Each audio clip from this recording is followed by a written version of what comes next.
La toute première édition du SIHH a eu lieu en 1991, donc dans la halle 1 de Palexpo, qui est toute vide aujourd'hui, donc on voit l'immensité du travail qu'il y avait à faire. Donc en reprenant le concept justement un petit peu de la place Vendôme à Paris, en termes d'architecture, et il y avait 5 maisons exposantes. L'idée de base, c'était vraiment effectivement de se dire, voilà, la haute horlogerie, c'est un univers en soi, c'est un univers à la croisée des chemins entre l'innovation, la technologie, la créativité, mais aussi le savoir-faire, les racines, un certain nombre de valeurs. Ce périmètre de la haute horlogerie nécessitait d'être incarné à l'initiative à l'époque d'une marque essentiellement qui était la marque Cartier et qui a décidé d'incarner ce que l'on pressentait devenir la haute horlogerie et donc qui a souhaité organiser ce premier salon à Genève, berceau de la haute horlogerie à Palexpo.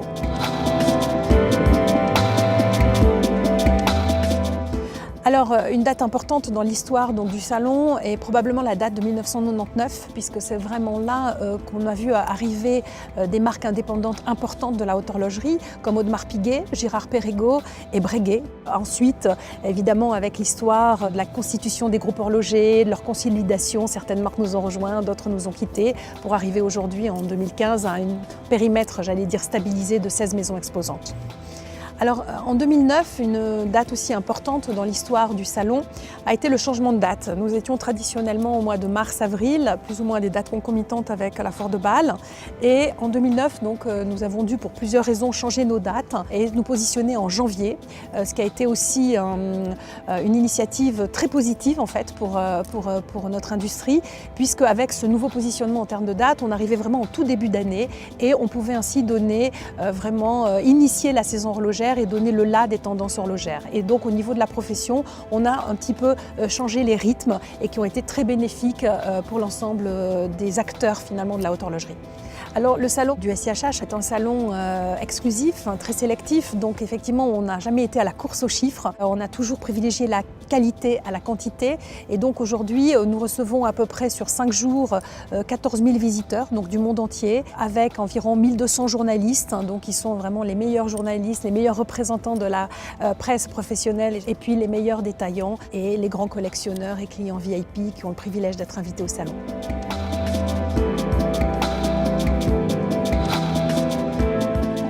On est quand même aussi sur un périmètre qui n'est pas extensible. C'est vrai que les détaillants, les boutiques, on est quand même sur un périmètre plus ou moins fini, même si effectivement la fréquentation augmente d'année en année parce que je pense aussi notamment qu'on a de plus en plus de clients finaux ou de collectionneurs qui viennent voir un avant-première avant même que ce soit dans les boutiques ou voire même que ce soit produit et ce qui fait aussi effectivement l'attrait de ce salon. Je me rappelle de ma première visite au SIHH, c'était en 98, puisque mon premier salon c'était SIHH 99.